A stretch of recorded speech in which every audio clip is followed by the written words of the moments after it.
रोज्नुभयो, किन होला? मित्रों, उसका भी कुछ कारण है। किसी ने कहा मोदी जी साइकिल बांट रहे हैं।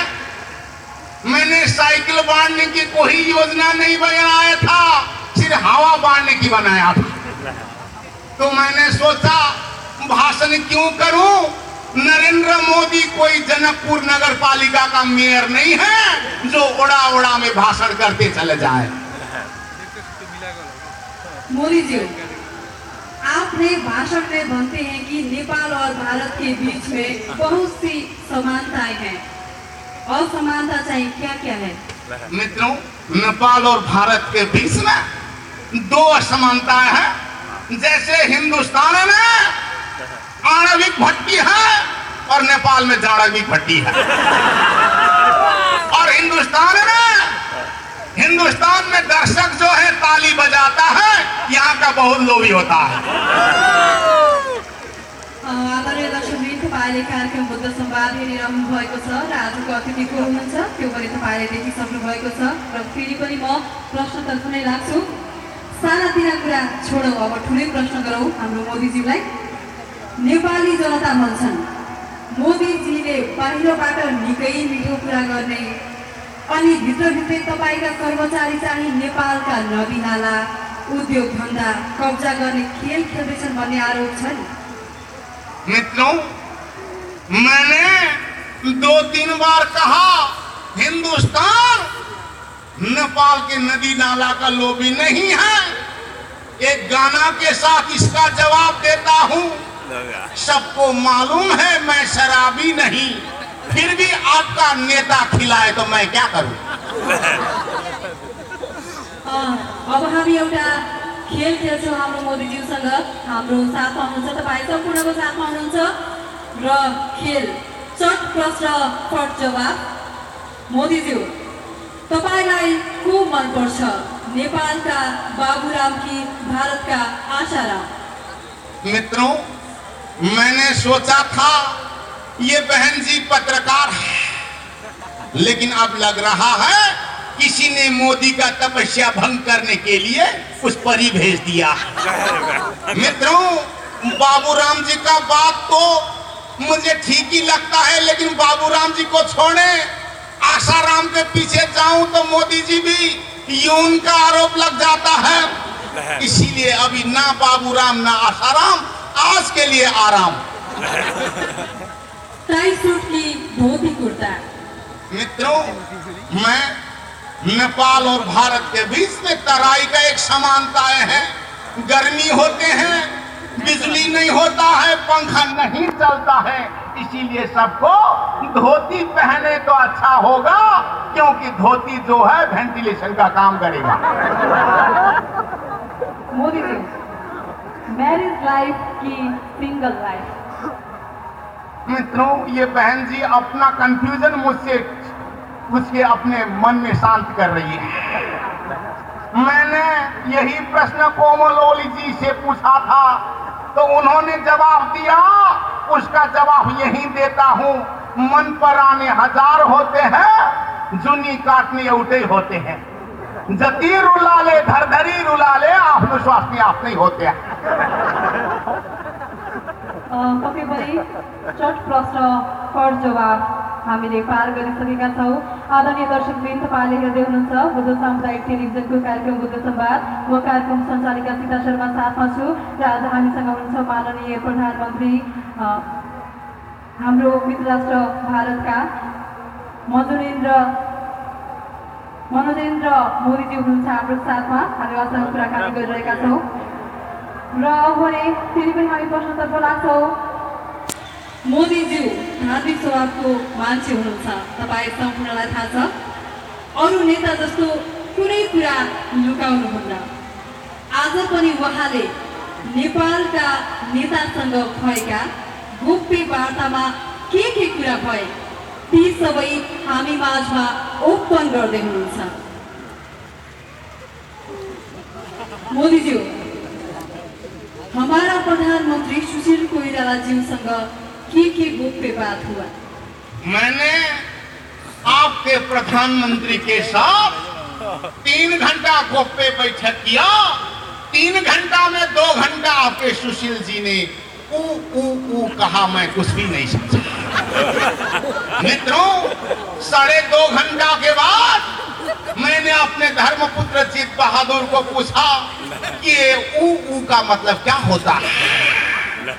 तो इन्होंने ट्रांसलेट किया कि सुशील जी जिब्रो का प्रॉब्लम है, उपचार के लिए दिल्ली के मेदांत हॉस्पिटल में सोर्स लगा रहे हैं। और आपने क्या बोल दिया? मैंने सुशील जी को कहा, सुशील जी, जब रामायण में लक्ष्मण बीमार हुए थे तब हनुमान औषध लेने के लिए गुल्मी के पहाड़ में आए थे, लेकिन आपके नेता छोटी सी खुजली हो जाए तो दिल्ली जाते हैं, ये बहुत शर्म की बात है। मित्रों, मैंने उनको कहा दवाई इंडिया में नहीं है, दवाई नेपाल के हिमालय में है। कहाँ है? हनुमान जी को पता है, पशुपति में जाइए, हनुमान से दोस्ती लाइए, खुजली ठीक कराइए। मित्रों, मैंने कुछ माओवादी साथियों को इधर दिख रहा हूँ, ठाड़ा कान लगा के दिख रहे, मोदी क्या कह रहे।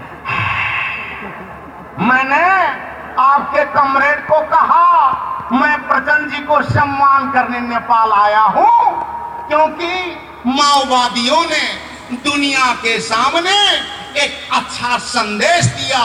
वो संदेश है, शहीद की खेती करने से नेता का पेट तो बढ़ेगा, लेकिन जनता का भूख नहीं मिट सकता। तपाईँले के जवाब दिया? मैंने कहा आप सुधर जाएं। उन्होंने कहा आपका इंडिया नेपाल में राका चल खेल करा रहे हैं, कर रहे थे। मैंने बोला प्रचंड जी, पहले अपने पार्टी के अंदर घुसे र को खत्म कर दो, इंडिया का र आपसे आप भाग जाएगा। जैसे बाबू राम में भी र आता, माधव कुमार में भी र आता, गच्छेदार में भी र आता। बाबूराम जी संग परिपूर्ण वार्ता हुआ? मित्रों, बाबूराम के साथ उनकी पत्नी भी थी। मैंने तो सोचा बॉयफ्रेंड लेकर आ रहे हैं बाबूराम जी, बाद में पता चला वो उनकी पत्नी। बाबूराम जी ने कहा, मोदी जी, मैं एक नया शक्ति का जन्म दे रहा हूं, आपका हेल्प चाहिए। मैंने कह दिया, देखिए बाबूराम जी, नए जन्माने के लिए पराई का साथ लेना अच्छी बात नहीं है। अगर आप रिक्वेस्ट करते हैं तो नरेंद्र मोदी आपको हेल्प करने के लिए तैयार हैं, लेकिन मुझे विश्वास नहीं है नए जन्माने के लिए मुझसे आपकी बीवी मान जाएगी। साँच्चै एउटा कुरा, मधेसवादी नेतालाई तपाईले बालै दिनु भएन रे, खूब रिसाइरहेका छन् नि। मित्रों, मैं बाल कहाँ से दे दूं? मेरा अपना ही बाल नहीं है तो उनको बाल कहाँ से दे दूं? अब एउटा गोप्य कुरा गरौँ मन्त्रीज्यू, हमारा पूर्व राजासँग भेट भयो कि भएन? मित्रों, मैं पहली बार घोषणा कर रहा हूँ, उनके साथ कुछ भला कुसारी हुआ। उन्होंने कहा राजतंत्र को स्पेस चाहिए, तो मैंने कहा स्पेस खाली है, ऊपर जाइए। सिमानामा बस्ने नेपालीको एउटा पीडाको कुरा छ, तपाईँ केन्द्रबाट बहुत मीठा मीठा बात करते हैं, लेकिन आपके सीमाना के पुलिस प्रशासन हमको बहुत दुख देते हैं। इसको हप्काइदिनु पड़ा मोदीज्यू। मित्रों, नेता का काम भाषण करना है, घुमाना फिराना तो प्रशासन के आदमी करते हैं, भाषण में तो कर देंगे, लेकिन रियल में मुझे कुछ पता नहीं। आदरणीय दर्शकवृन्द, तपाईँ कार्यक्रम बुद्ध संवादमा हुनुहुन्छ। हामीसँग छिमेकी राष्ट्रका प्रधानमन्त्री मोदीजी हुनुहुन्छ। हामी उहाँसँग कुराकानी गरिरहेका छौँ। तपाईँले भने टेलिभिजन हेरिरहनु भएको छ, पक्कै पनि साथ दिनुभएको छ। अब भने चर्चाको विषय रहेको छ, नेपालमा मात्र होइन, भारतमा मात्र होइन, धेरै राष्ट्रमा चर्चाको विषय छ बुद्ध जन्मस्थलको बारेमा। तपाईँ सम्पूर्णलाई थाहा छ, मोदी जी। मित्रों, मैंने बहुत सी जगह कह दिए हैं, आज के बाद किसी ने बुद्ध का जन्म भारत में बोला तो उसको कह देना, अगर बुद्ध का जन्म भारत में है तो भारत के प्रधानमंत्री नरेंद्र मोदी बुटवल नगर पालिका का वडाध्यक्ष हैं। प्रधानमन्त्री ज्यू, हाम्रो देशको संविधानका बारेमा निकै चासो राख्नुहुन्छ।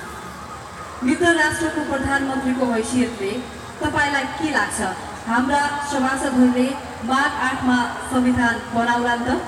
मित्रों, मुझे लगता है माघ 8 में संविधान बन जाएगा, लेकिन 2071 का माघ 8 नहीं 3071 तक बन सकता है। मित्रों, पहले संविधान सभा में 601 जवान जीत गए, 3 करोड़ नेपाली हार गए।